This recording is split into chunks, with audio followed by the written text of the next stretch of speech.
Good morning and welcome to the First Unitarian Society of Madison. My name is Kelly Crocker and I am Minister of Congregational Life here in this community. What a joy it is to welcome all of you to our virtual service this morning. Reverend Roger Birchhausen and I are joined by Linda Warren, Drew Collins, Stephen Gregorius, and Daniel Carnes. As Unitarian Universalists, we listen deeply to where love is calling us and act with humility, courage, and compassion in service to justice. In this time of physical distancing, we are creating space together for community. And we would like to invite you to join us in community during our virtual coffee hour after today's service. In a moment, we will be lighting our chalice here, and I hope you will find a candle to light where you are, whether it is your family's chalice or a candle of some sort. May the fires of our chalice flames burn brightly throughout our community. I invite you now into a time of centering silence, a time for a few deep breaths to come fully into this time and this space together.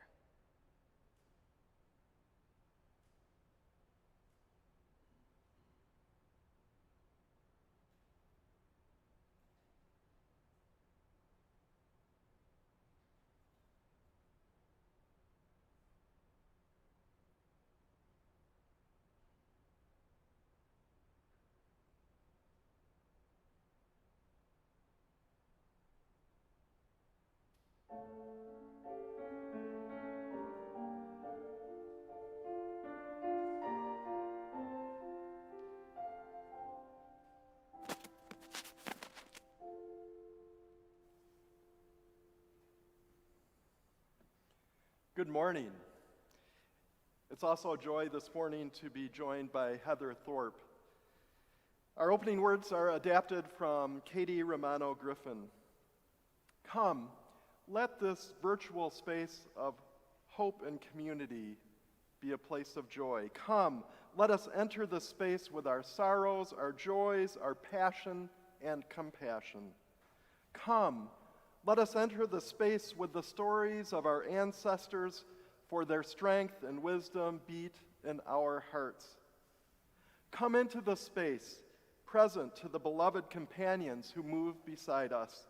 Come into the space mindful that together we are building a future for other generations. Come into the space and let us worship. I invite you to join in the chalice lighting words and to light a chalice in your homes. These words come from Judith L. Quarles. At this hour, many of our Unitarian Universalist kinfolk are also lighting a flaming chalice. As we light our chalice today, let us remember that we are part of a great community of faith. May this dancing flame inspire us to fill our lives with the Unitarian Universalist ideals of love, justice, and truth.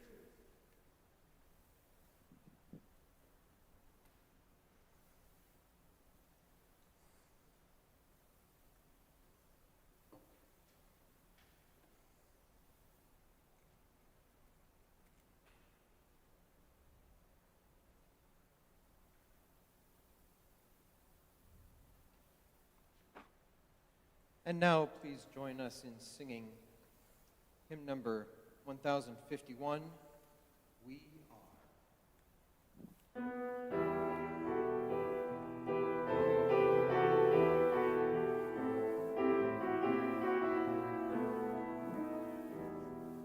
For each child that's born, a morning star rises and sings to the universe who we are. For each Child that's born, a morning star rises and sings to the universe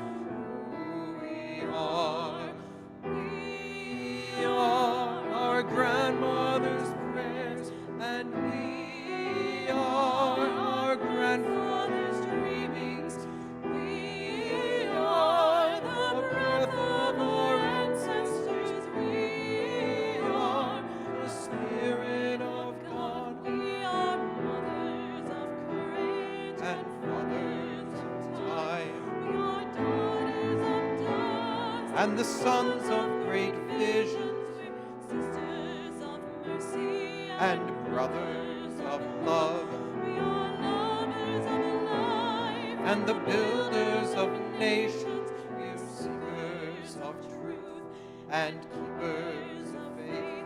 We are makers of peace, and the wisdom of ages. We are our grandmother's prayers, and we are our grandfather's dreamings. We are the breath of our ancestors. We are the Spirit of God. We are one. We are one. We are daughters of dust and the sons of great vision. We are of mercy and brothers of love. We are lovers of life and the builders of nations. We are seekers of truth and keepers of faith. We are makers of peace and the wisdom of ages. We are our grandmother's prayers, and we are our grandfather's dreamings. We are the breath of our ancestors. We are the Spirit of God. For each child that's born, a morning star rises and sings to the universe who we are. For each child that's born, a morning star rises and sings to the universe who we are.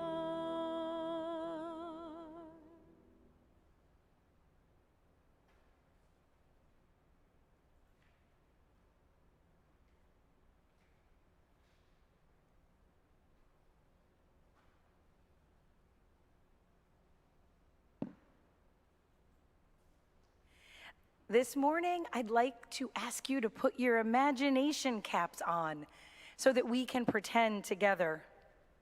Now, I'm wondering today if you've ever been to a baseball game. Baseball is my favorite of all the sporting events, and I've missed going to the Mallards this summer. I once lived in Louisville, Kentucky, and I even have a Louisville Slugger bat that was made right there at the factory.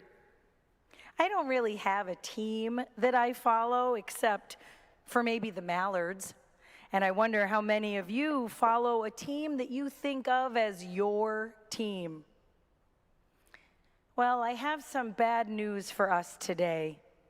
And remember, this is the pretending part. We're going to use our imagination.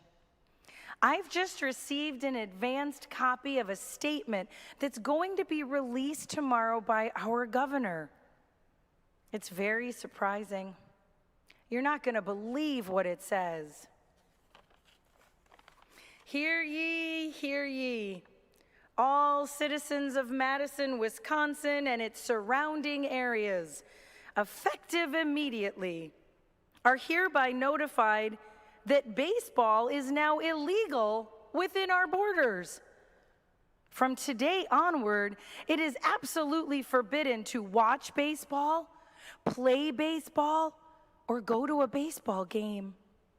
You can't even stand in your backyard with a ball and a bat.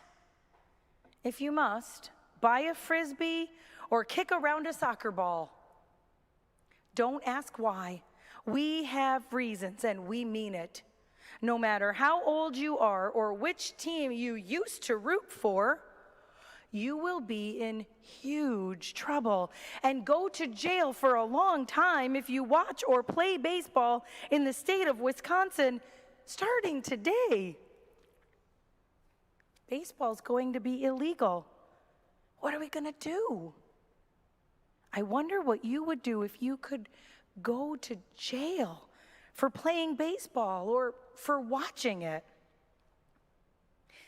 Now, maybe at home you're thinking something like, I wouldn't care. I don't really like baseball. Or I'd play anyway. I'd see if they mean it. I'll go to jail if I have to. Maybe you're thinking you would just go to Minnesota or Illinois or Michigan to watch baseball where it's still legal. Maybe you're thinking that you would protest in front of the Capitol. Maybe you're thinking you would try to reverse this new law. And maybe you're thinking that you would keep playing or watching baseball in secret with people that you trust. All of these are possible ways to respond. Maybe this new law doesn't affect you, so you can just shrug it off. Maybe the threat of going to jail scares you enough to stop or to make you play only with people you trust. Maybe you will leave Wisconsin every time you want to watch a game. Now, this may sound like a silly example to talk about, but there are countries where doing simple, everyday things are forbidden. A lot of those times, those forbidden things have to do with speaking your mind or practicing your religion. Imagine that you woke up tomorrow morning and you found out that it was against the law to be a Unitarian Universalist or talk about Unitarian Universalist beliefs. That's the pickle that some of our religious ancestors faced. Nearly 500 years ago in Europe, people got tired of being told that there was only one way to practice religion. They began to read the Bible themselves and they thought about it, and that caused them to start coming up with new religious beliefs. A few of them were our religious ancestors. They were part of a movement called the Radical Reformation, and they talked about a new religious belief that we today would call Unitarian. These brave people began to practice being Unitarians even though it was forbidden. They could get in a lot of trouble, and they did. Some of them said, okay, I'll stop, it's not that important, I'll go along with what we're supposed to believe. Some of them said, I'll be a Unitarian only with people I trust, and in public, I'll pretend to go along with what I'm told. Some of them said, I'm out of here. And they left the places it was most dangerous to be a Unitarian and tried to find countries where it was safer. And a few of them said, no, I'm going to be a Unitarian anyway and talk about my beliefs even if it gets me into trouble because I can't deny my conscience and my faith. The truth is, we needed all those early Unitarians. The ones like Michael Servetus, who died because of his courage and his faith. The ones who fled to other countries, like Faustus Socinus. The ones who practiced and taught Unitarian beliefs in secret. And maybe we even needed the people who said, it's not that important, because they got to make a choice. You'll be happy to know that it is safe to play and watch baseball here in Wisconsin. And I hope you're also happy to be a Unitarian Universalist. May we be grateful for the people throughout the past 500 years who made sure that we could inherit this faith and take care of it for all the generations to come.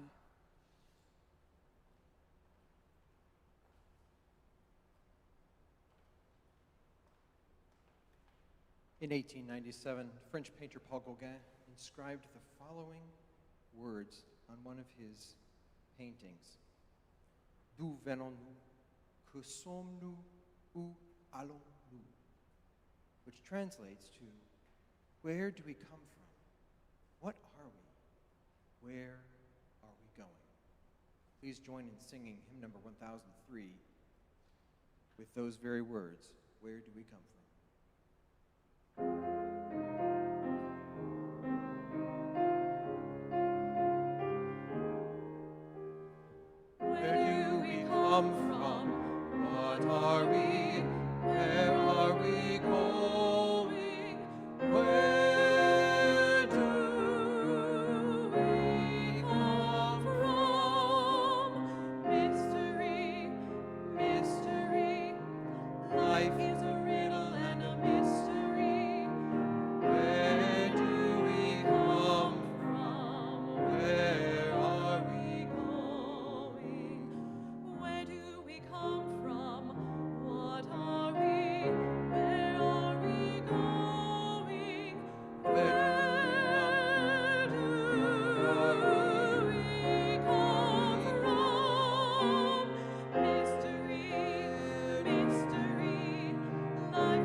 Our first reading today is a stanza from Marge Piercy's poem, Nishmat. We stand in the midst of a burning world, primed to burn with compassionate love and justice, to turn inward and find holy fire at the core, to turn outward and see the world that is all of one flesh with us. See under the trash, through the smog, the furry bee in the apple blossom, the trout leaping, the candles our ancestors lit for us. And our next reading is from the Reverend Sophia Betancourt's Service of the Living Tradition sermon in 2018. We are on a journey toward redemption. We have lived a year filled with lamentation, with the strength of generations, the failures of the everyday, and the deep down gritty messiness that is the promise of our salvation. There is inherent goodness that exists between and among us. I want to honor the weary, ragged miracle that is our living tradition.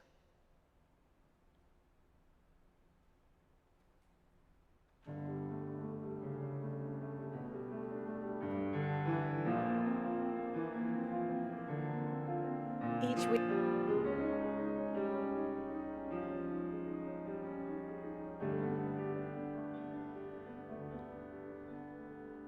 My life flows on in endless song above us lamentation. I hear the real, the far of Him that hails a new creation. Through all the tumult and the strife, I hear that music ringing. It finds an echo in my soul. How can I keep from singing?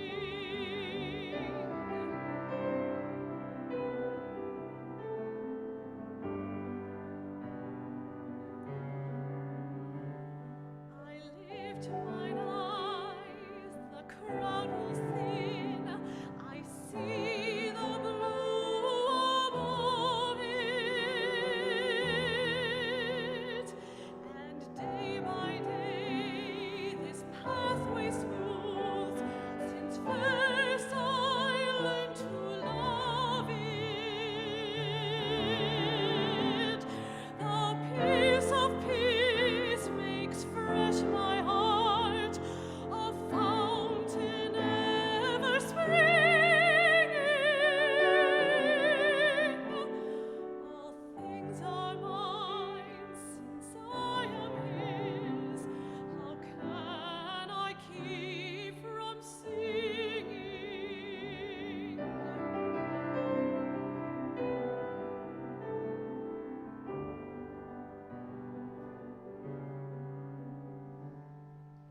What though my joys and comforts die?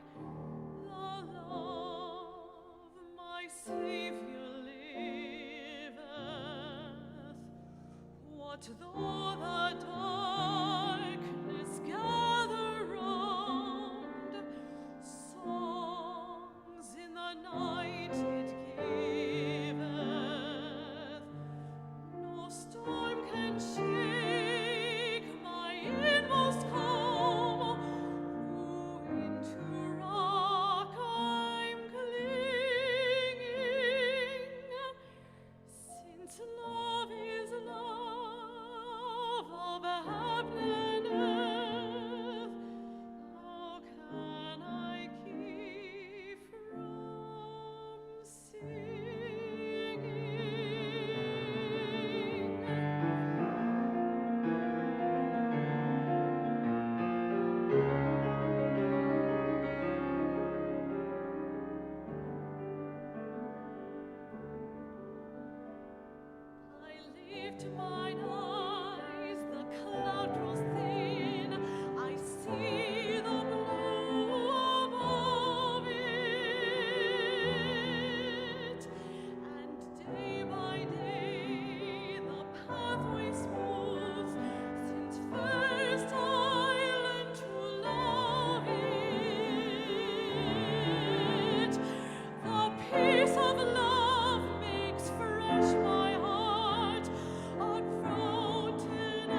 I'm going to get this off.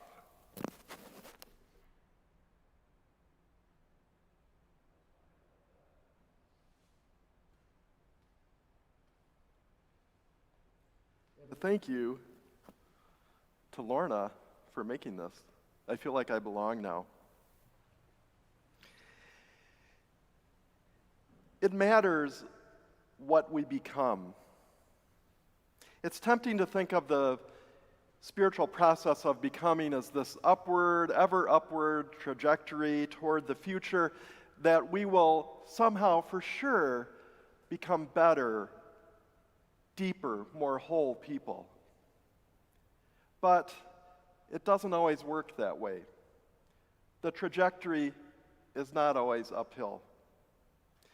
An example comes from one of our spiritual ancestors, David Starr Jordan, who lived from 1851 to 1931, is best remembered today as the founding president of Stanford University and a pioneering ichthyologist. And ichthyology is the area of zoology that studies fish. I heard quite a bit about David Starr Jordan last fall from my colleague, the Reverend Fred Muir, and then a few weeks ago on a Radio Lab episode. Radio Lab is an NPR show. The episode featured Lulu Miller, who used to be a Radio Lab producer, and it focused on a recent book, a wonderful book that she wrote about Jordan and about herself, called Why Fish Don't Exist. So Jordan's parents were devout Universalists and abolitionists. His middle name, Starr, partly honors Thomas Starr King, the eminent Universalist minister of his parents' day. His first academic job was at a Universalist college, and though he was not much of a churchgoer as an adult, it's likely not a stretch to believe that he saw himself as living out the principles of our faith. Certainly, too, we've claimed him over the years. And he did a lot of amazing things in his life. For example, he is credited with discovering 2,500 species of fish. And that was about 20% of all the fish that were known at the time. He also had a love for categorizing things. He loved to dissect a new fish he found and then see how it related to other fish. Jordan was a renowned leader in the movement opposing U.S. imperialism in the Philippines. He was a pacifist and outspoken critic of the U.S. entry into World War I. Sounds like a great guy. But alas, there's more to the story. Jordan's categorizing, his passion for categorizing, took a terrible turn in the 1890s when he embraced, grabbed onto, and never let go of eugenics. And he did as much as anybody to lend scientific credibility to the pack of vicious lies and falsehoods underlying eugenics. So just as he categorized fish, he categorized people, only there were two simple categories: the fit and the unfit. And for him and other eugenicists, the unfit included poor people and alcoholics and people with disabilities and non-Anglo-Saxons, especially people of African descent and other people of color. He advocating separating the races, he advocating forced sterilization of women, and at least implicitly, extermination. And he cloaked all this in Darwin's theory of the survival of the fittest, overlooking that Darwin's theory that in that the key to survival is variance, not the purity of whatever is dominant or considered highest. So Jordan was anti-war, especially war between white people, because the people he saw as being fit bore the brunt in the deaths of war. He opposed colonization of the Philippines because he feared contamination by people he deemed unfit, all the Filipinos. Unless you think that David Starr Jordan is an outlier in our Unitarian Universalist tradition, it's good to know that the Unitarian publisher Beacon Press published 19 of his books, including in 1902, The Blood of the Nation, a study of the decay of races through the survival of the unfit. That's worth hearing again. The Blood of the Nation, a study of the decay of races through the survival of the unfit. Fred Muir says that Beacon published more books by Jordan than any other author over the years. So we can't simply dismiss Jordan as an anomalous bad apple. During the same years, according to Muir, Unitarians and Universalists had an outsized role in the American imperialist adventure in the Pacific. This included the Universalist minister, John Stevens, who served as the last U.S. ambassador to Hawaii, to the Kingdom of Hawaii. He helped engineer the coup that ousted Queen Liliuokalani and eventually led to U.S. annexation. And another big player in U.S. imperialism in that era was William Howard Taft, an ardent Unitarian, the first governor of the Philippines. Now, unlike Jordan, Stevens and Taft were not worried about contamination from Pacific Islanders. Rather, they saw economic gain for the United States, and they had a sort of benevolent imperialism of sharing, by force of necessary, the American principles of freedom and democracy. They saw these principles as the pinnacle of human evolution. Well, let's be clear though. Their view of Filipinos and Native Hawaiians did not fundamentally differ from that of Jordan. They all saw these other people as inferior. And given this presumed inferiority, we should either stay the hell away from them, as Jordan said, or we should impose the gift of democracy, American democracy, on them, Taft and Stevens. So sometimes our journeys don't lead us to greater enlightenment. Sometimes, using the words from the first reading today, we should actually not let the candles our ancestors lit for us light the way, except maybe by negative example. So a crucial tool for ethical becoming is not just contemplating what we aspire to be, but also exploring, understanding, and grappling with who we've been. There are nuggets of wisdom for all of us as individuals and as collectives in our shadow sides. I know in my own life, I've found some wisdom in my mistakes, my failures, and my ethical lapses. For the past 3 years, our Unitarian Universalist movement in the United States has been in the midst of a painful, difficult grappling with who we've been in the past and who we are today.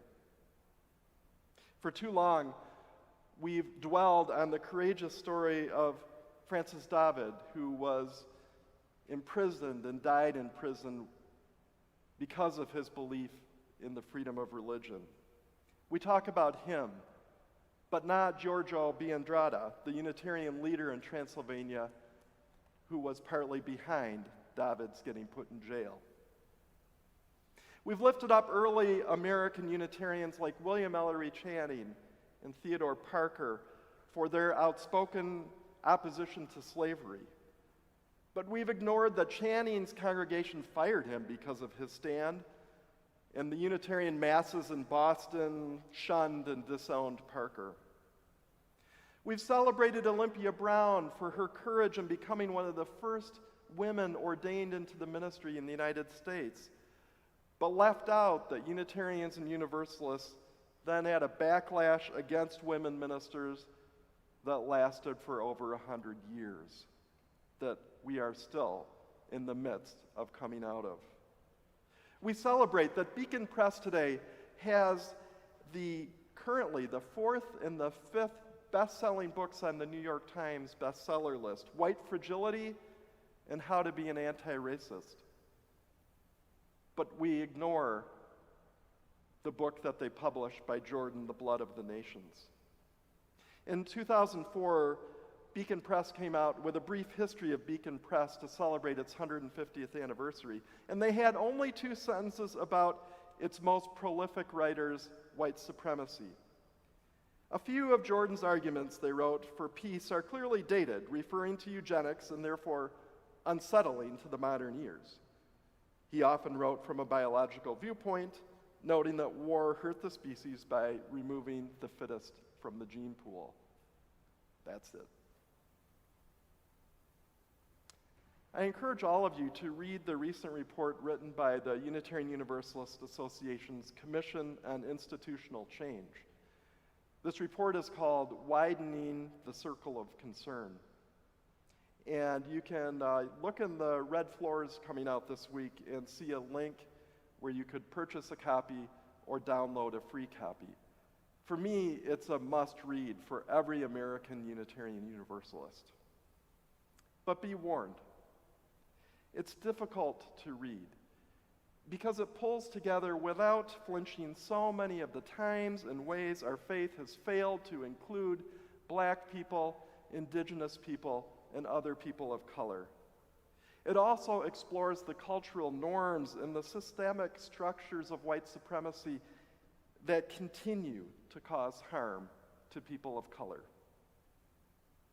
It offers an excellent analysis of where we've been and offers concrete ideas for our denomination and our congregations to become more inclusive, more anti-racist, more anti-oppressive, more multicultural. It presents a beginning roadmap for centering Black people, Indigenous people, and people of color. And I expect to refer to it frequently this year. I'm happy to report that FUS's Board of Trustees is going to read it and discuss it. I think this report can help us all do this incredibly important work together as a community and as individuals. As it succinctly states, what is at stake is nothing less than the future of our faith. Well, all of this has me pondering the reckoning that the environmental movement is going through these days. A few weeks ago, the Sierra Club executive director called out the racism of its founder, John Muir, and let me note that David Starr Jordan was an early member of the Sierra Club.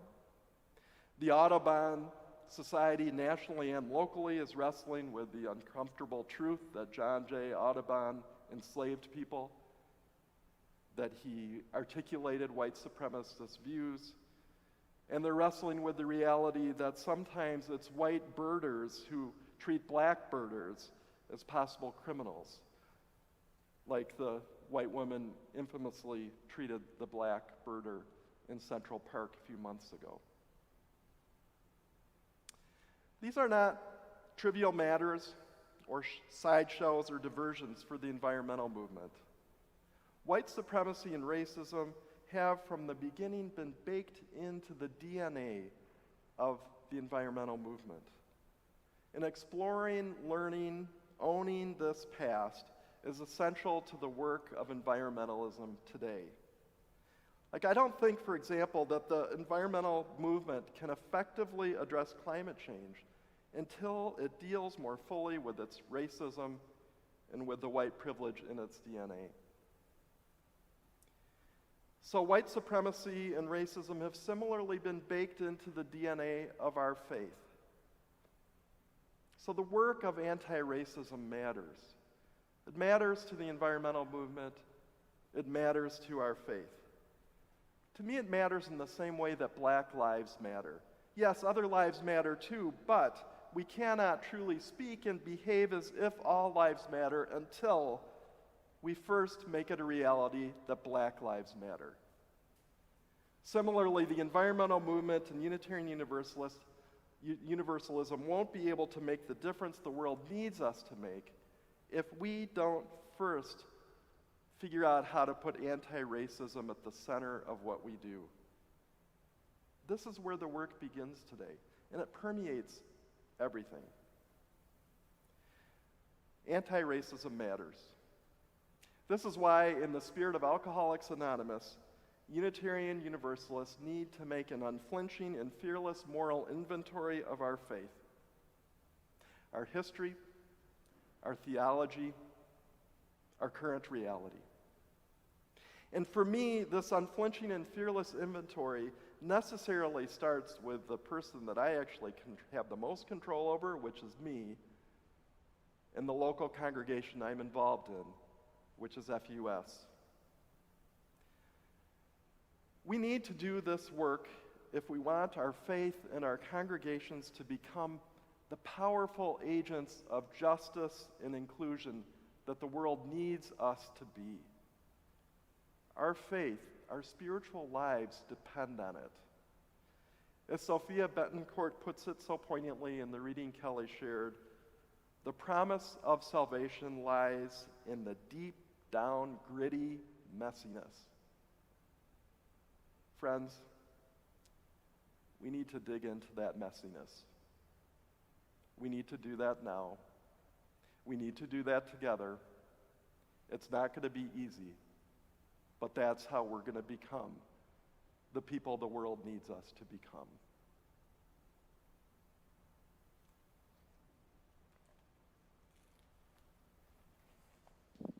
Each week before our service begins, we check the oil in our chalice.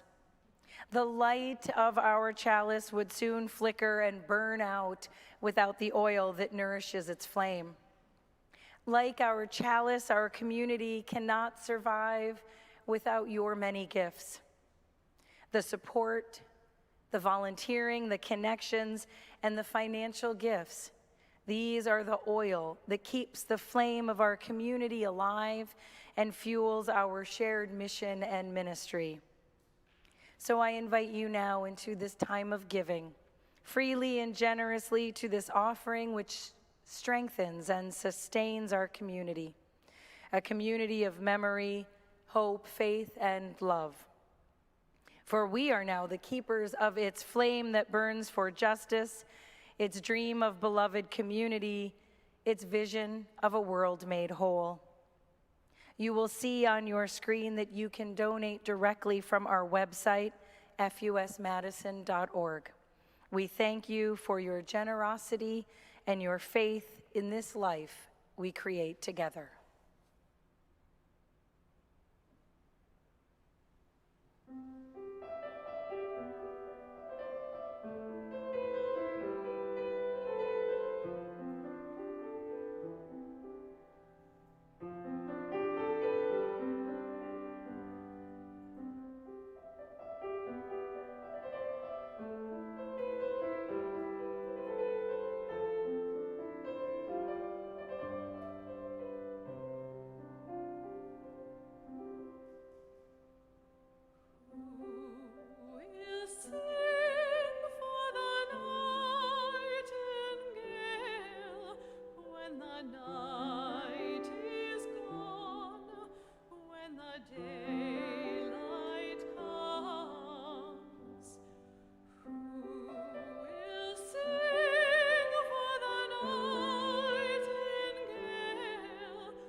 We gather each week and we bring with us into this virtual worship space the sorrows and the celebrations that are etched in our hearts.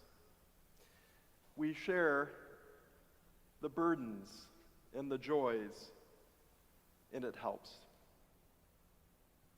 Our hearts are especially this morning with Ann Coonan as she grieves the passing of her husband, Ken.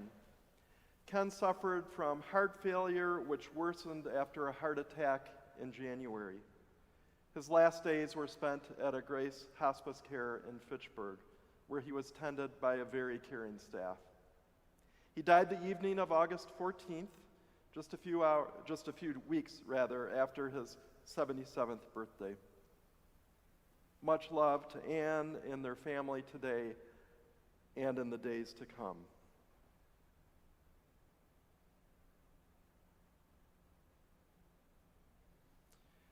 And as we hold Ann and her family in our hearts, as well as contemplate the unnamed joys and sorrows and concerns that we have within us, let's share a moment of silence.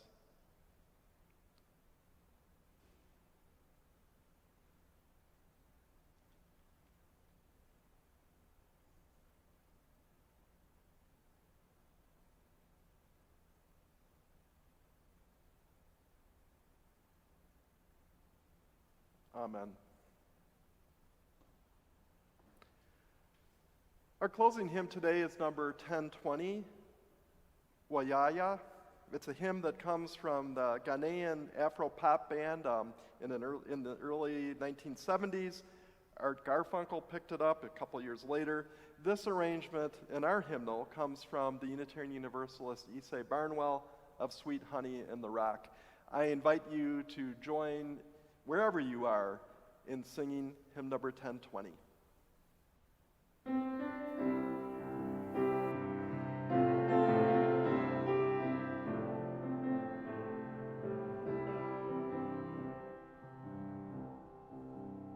We are going, heaven knows where we are going, but we know within that we will get there. Heaven knows how we will get there, but we know we will. It will be hard, we know, and the road will be muddy and rough, but we'll get there. Heaven knows how we will get there, but we know we will. Woyaya, woyaya, woyaya, woyaya. We are going, heaven knows where we are going, but we know within that we will get there. Heaven knows how we will get there, but we know we will. Woyaya, woyaya, woyaya,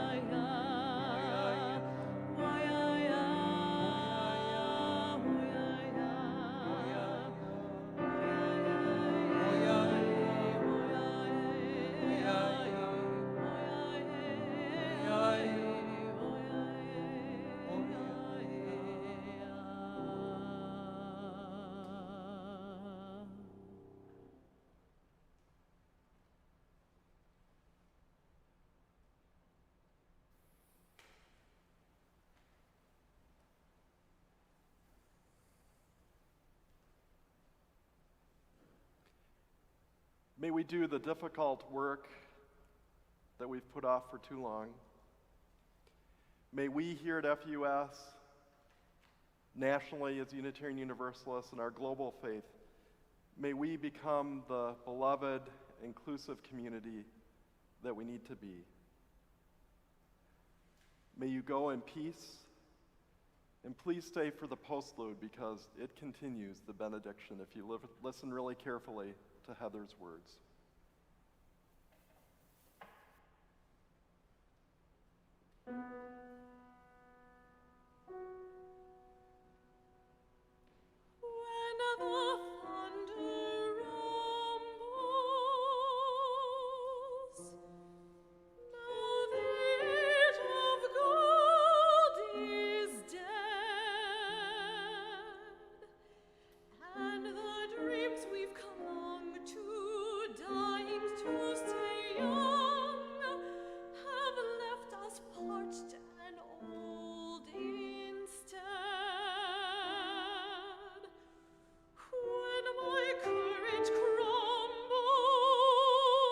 souls.